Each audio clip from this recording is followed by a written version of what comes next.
when people die. Sometimes we don't understand why. We might understand what the medical cause is, right? But we don't know why that person left our life. And a lot of times, y'all, that person was our hero. But how does that hero live on through us? What do we learn from them that we can pass on to our community? Just a few months ago, back in late January, y'all, one of my heroes passed away. My basketball coach, my mentor, everybody's uncle, Coach Larry. I understand, I know why, I know what happened, but I don't understand why he left our life. And he may not know it, but he was like a father to me because when I was 8 years old, another hero of mine passed away. My dad died in his late 30s, very similar to the age that I am right now.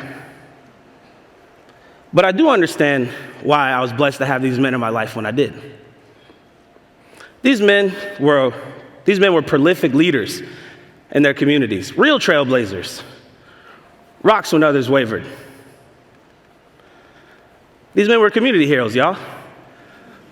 Yeah, y'all thought this was gonna be heavy, didn't you? It ain't gonna be heavy. Y'all talking to me right now. Yeah. I know y'all can hear it right now. Make them say, that's what I see when I see that. Y'all, I'm here to talk to you why it's important that community be built from within and how you could be one of the people to build it. Yeah, go ahead. Yeah, you can clap. That's cool. I'll take that. Yeah, come on. It's for the people. So, a community hero. Ian, what does that even mean? Well, by definition, heroes are people who are looked up to for their courage and noble qualities, right? And a real hero would actually never call themselves a hero. They just go around doing what they know is right.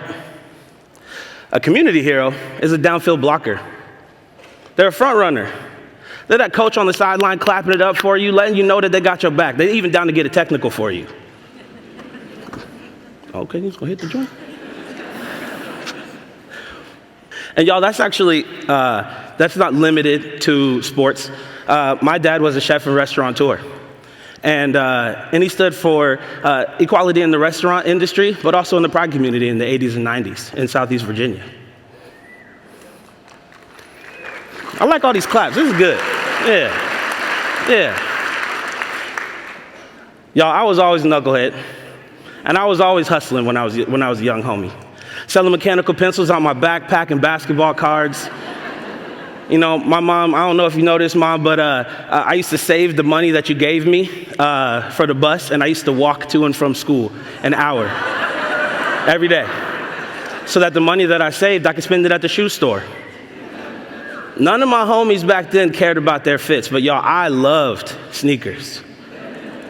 And a lot of my love for sneakers, shout out to mine right now, my guy Steven, Family Index, and a lot of my love for sneakers came from my love for hoops. In case you don't know which one is me, it's gonna point for a second.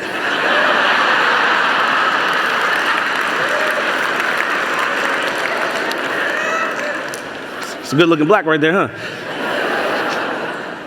Basketball was always my thing, y'all. I used to come back from recess just drenched, y'all, dripping in sweat from hooping. And when I was 12 years old, my brother met Coach Larry.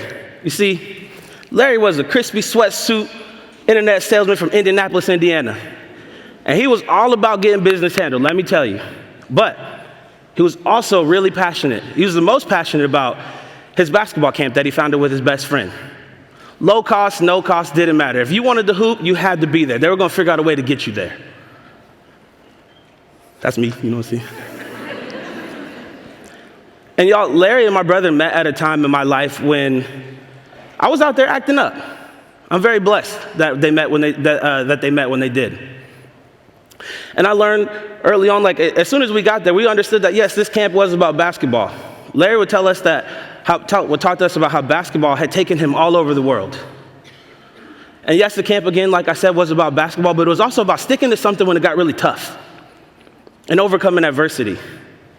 They also really, really stressed love and respect for our parents who helped us get there and who made the sacrifices to make it so that we could get out there and play basketball. It was a bunch of knucklehead kids, right?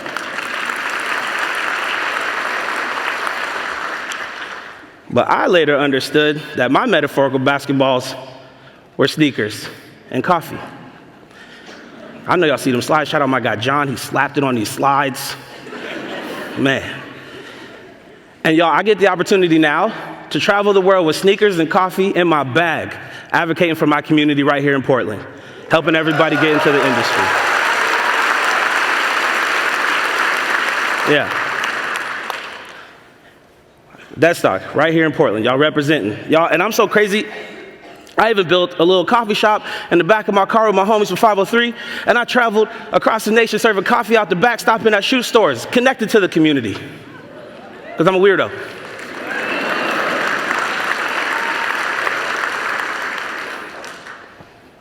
So, a community hero. How do you even become one of those?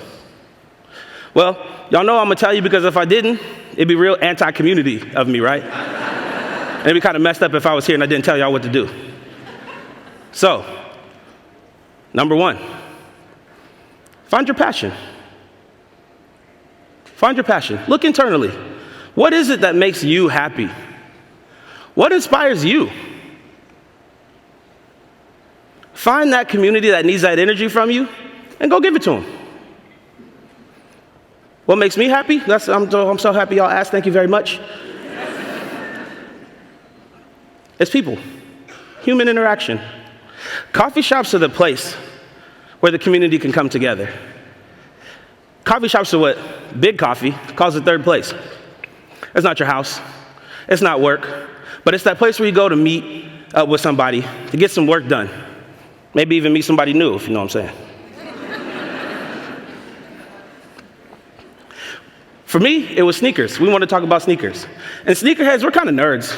You know, we're actually weirdos. But at the end of the day, all we want to do is hang out. And I knew that the cafe environment would be the perfect place for us to do just that. Go find that community that needs that energy from you. Number two, you better step it up. Step it up, y'all. Elevate that thing. Where do you see some opportunities in your community that need to grow, or maybe even some problems that need to be fixed? For the bosses out there, how many of y'all support people on your team? Yeah, okay. I got a question for you. Do you know what their goals are? And I'm not talking about what your company's financial goals are, your business goals. I'm talking about, do you know what their personal goals are for themselves and their personal development? How are you going to help that person grow? You know, in basketball camp, you know, they'll put us through drills, right? They would throw some crazy drills at us, and oftentimes, y'all, it was whack. You know, I was always upset out there. But if somebody wasn't a solid dribbler in drills, but they had a knack for tracking the basketball in defensive situations, Larry might walk up to them, take the ball out their hands, look him in the eye and say, "Hey, you're not a dribbler, Doc." But he would then focus in on the things that made that person naturally a defensive monster. And we all know that defense wins championships.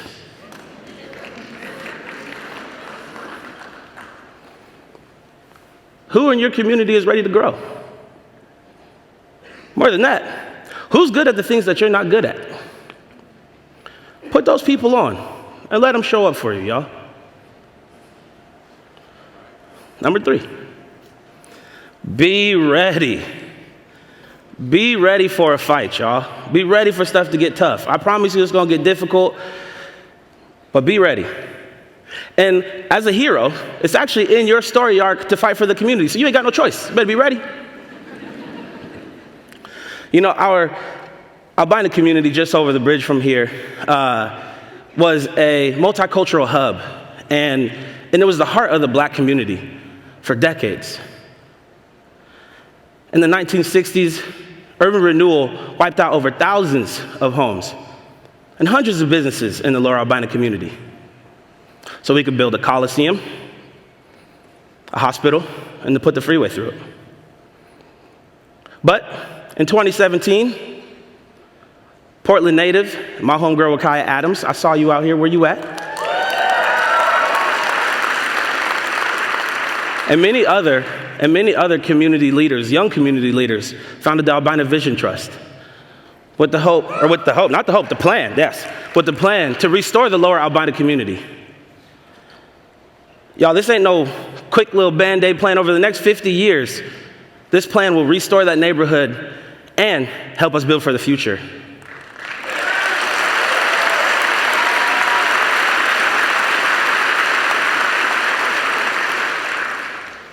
And in Rakai's own words, this plan says that we will fight, we will not back down, and we will claim our future.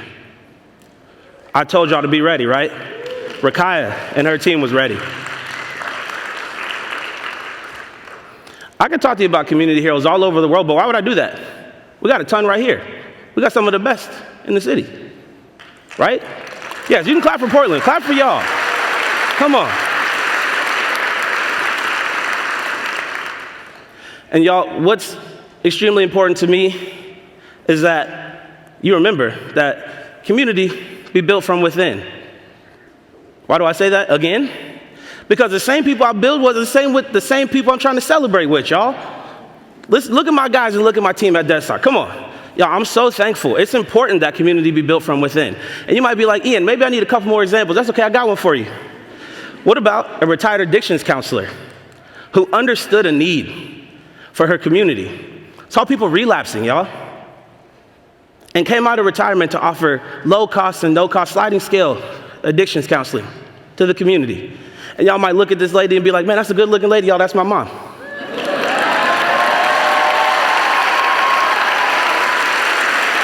Yeah, that's why I use for a picture. Yeah.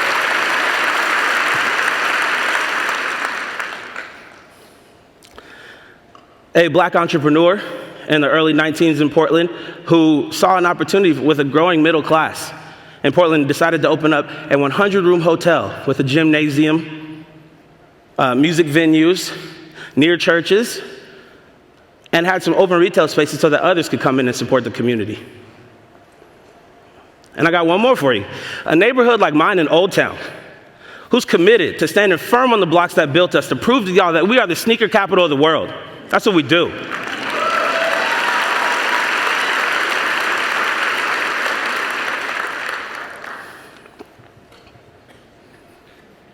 What did your heroes teach you that you can take to your community? Is it a skill or a trade? Use those skills to help somebody who might be in need who can't afford that. Is it a recipe? Maybe use those recipes and invite someone into your home and cook for them. And use those recipes to share the vibrant stories of your family. Maybe even write a cookbook. For me, it was coffee workshops and sneaker classes to help my community get closer to the industry that they might want access to, that they might want to be in one day. Y'all, I'm not anybody special. Ain't nothing crazy about me. I just didn't ask. And I didn't wait for permission. I just did what I knew was right for my community.